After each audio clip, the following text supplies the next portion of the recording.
Ladies and gentlemen, my name is Chris. You may have seen me in various other mediums. I also go by Tarmack.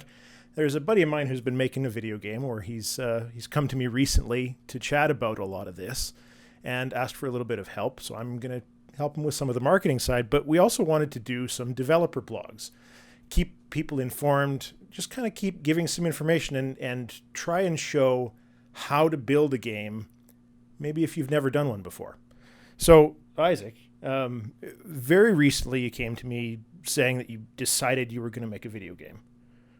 What made you make that decision? I mean, you know, everybody goes to high school and they come out of it thinking the dream job is making video games.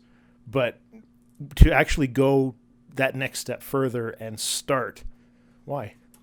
Well, you know, I guess it's part of, I don't want to call it a midlife crisis, but, you know, getting more settled into your career and really being intentional about how you're spending your time, right? I think especially with COVID-19 that we're still in the middle of, I found myself with a lot more downtime and trying to make decisions about what to do with all my extra time, right? I didn't want to look back on this time in my life and think that I, you know, wasted 6 months of isolation sitting on the couch and watching Netflix or whatever, right? So, right, you know that last year I published that children's book for my son, Alex.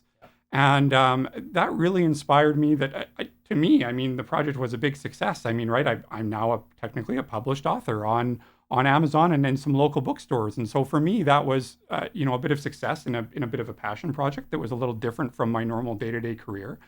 And I found that when I was, you know, relaxing in the evenings after work, especially now that I'm working from home and I don't have to commute to work anymore, I found myself for more time to play video games. And during COVID, I played all the way through all of the Shadowrun series of games from Harebrained Schemes. So Shadowrun Returns, Dragonfall, and Hong Kong. And I just love those games. I've loved those games ever since they came out. The Shadowrun game came out on the Super Nintendo. And I've always wanted to play more of those games. It's one of my favorite series. So I played all the way through them, and I looked on the Steam Workshop and found some additional user-generated content, and I played through all that. And I was really interested in playing more of it. And to be honest, there just wasn't any more. And so when I went on the forums and when I started talking to other people about the games, you know, they turned me on to some other ones like the Wasteland series and to Disco Elysium. But I just hadn't gotten my fill. I was just really enjoying that type of video game. You know, the isometric style RPG where you're headed through and doing, you know, you're investigating. It's very narrative driven, tells a really good story. I just wanted more stories, and I wanted to be able to just relax at the end of the night and sort of immerse myself in this other world, right? Wife's in bed, kids have gone to bed, right? You've got some time to yourself at the end of the day. And I just wanted to just read a good book, but, you know, as a video game, right? You know, more interactive, more graphically intensive, a little bit more of a mature story, right? Those types of video games don't tend to be for kids, right? They deal with some pretty mature subject matter. And so I started to think about, well, okay, right? I had just written this book. How different is it from a project management perspective to put out a video game, right? You're still dealing with writing, especially in a really narrative-driven RPG. Yeah. Right? You're dealing with writing, you're dealing with art.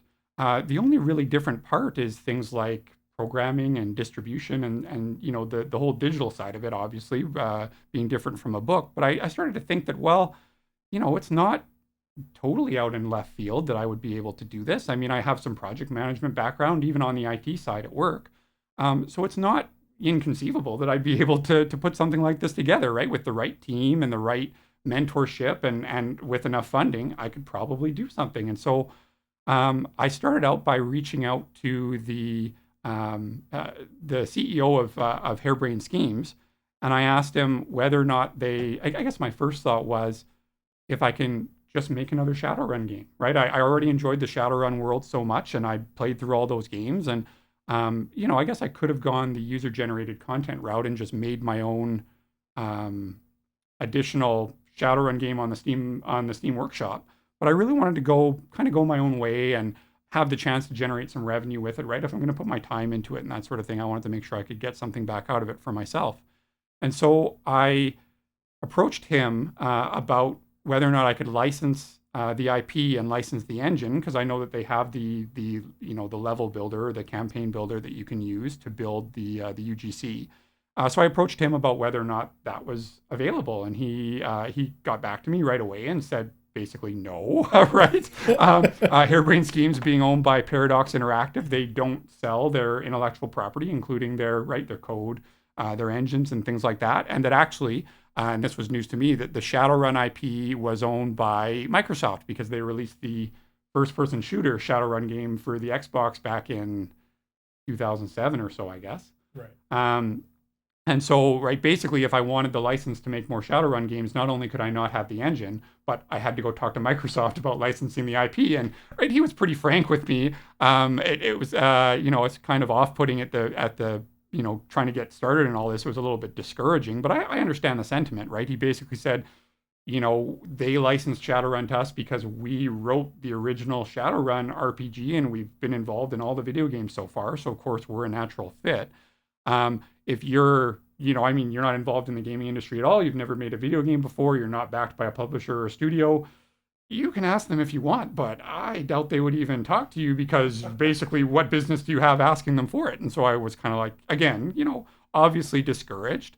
But, I have found a lot of success lately in life over the last few years with being very intentional about my decisions in what I choose to do with my time and being very persistent about those choices. So if it's something you really want, then you need to take action to get it. And nobody's going to hand it to you, right? And so I thought, okay, obviously I pursued it this way, but I can't get the license and I can't get the engine. So I guess that means I'm on my own, which is fine. But what does that mean I have to do?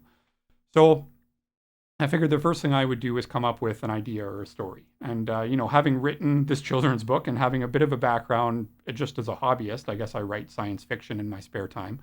I thought I could come up with my own story, right? I've played enough RPGs. These are all just, right? They're just people like us. They're right. They chose to be writers for the video game industry, or they chose to be science fiction writers or programmers or artists.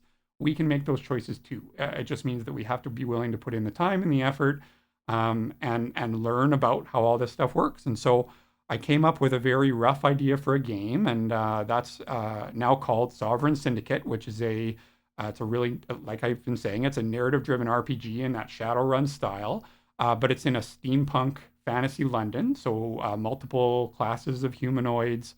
It's in a steampunk Victorian London, talking about I guess the problems of that era and some of the things that characters and people get involved in. Came up with really a rough idea for what the world was going to look like.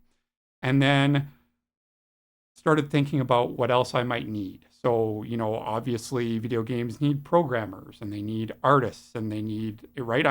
I'm a hobbyist writer, but I don't think I'm good enough at it to write the actual video game, right? I wanted it to be really story driven and just a really good immersive story. And so I started to seek out artists, writers, and programmers to try and put together a team. And then I thought I would be in sort of a project management role where I would hire these people and then, supervise their work and provide direction to help achieve the vision that I wanted, sort of a creative director role. And so I started seeking out some talent to help me do that.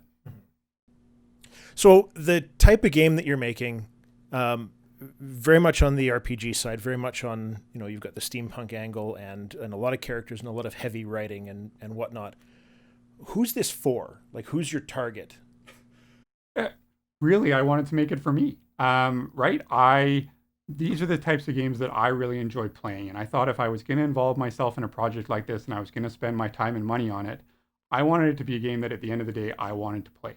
I hope that other people enjoy it as well, right? Obviously, it's going to be an RPG, very narrative and story-driven, in that Shadowrun, Wasteland, Disco Elysium style. So if you like those games already, right, this is probably the kind of game for you.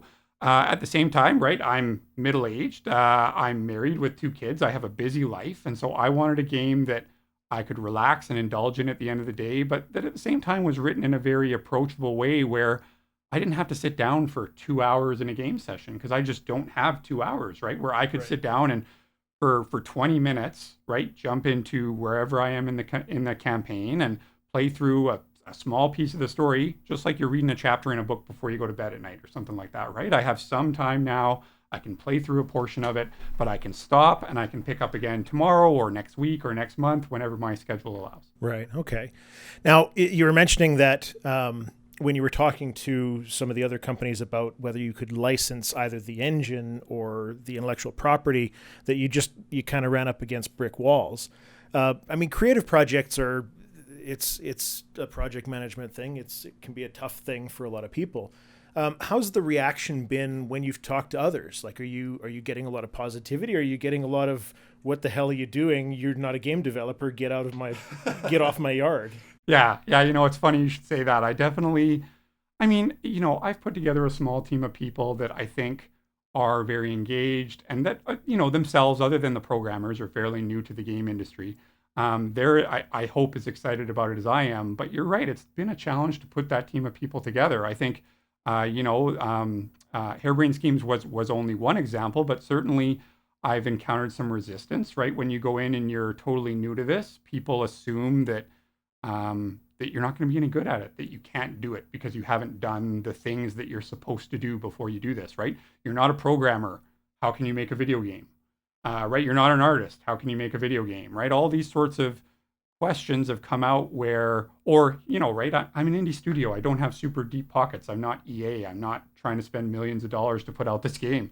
I'm self-funding it, and I'm hiring people in exchange for what I can afford and for some equity share in the project.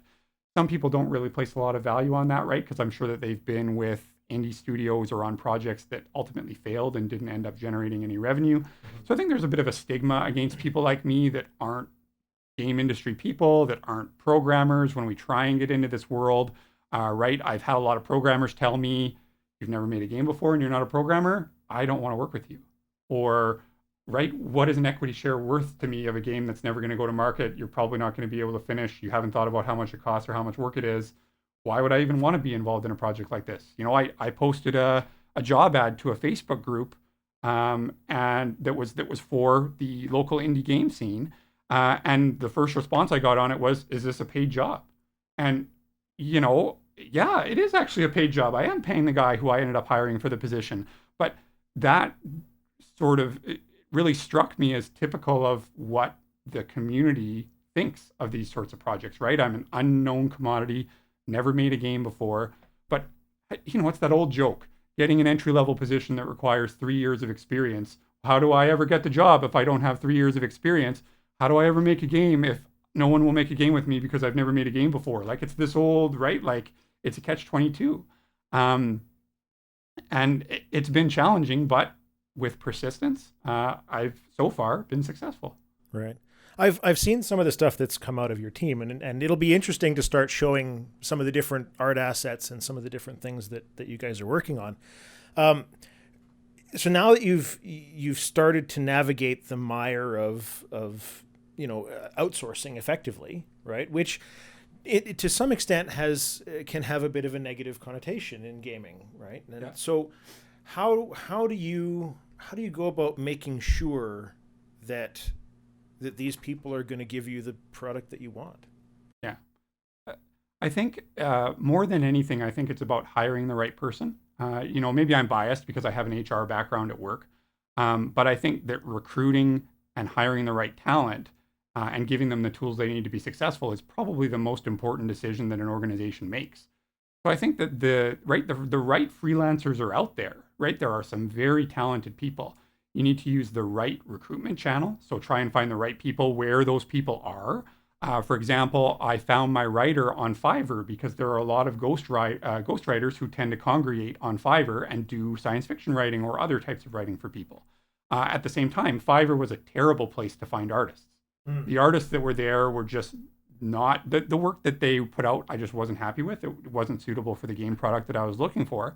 But ArtStation was a great channel, right? ArtStation tends to be where all the artists who are working for studios or between studios or taking freelance gigs, that's where they tend to congregate. So I didn't have any success hiring freelancers hiring artists on Fiverr, but I did have success on ArtStation. Okay. I think for the moment, that'll close up this one. The next video we're going to do is going to be talking a little bit more about the nitty gritty of some of the pieces that Isaac's been working on over the last little while.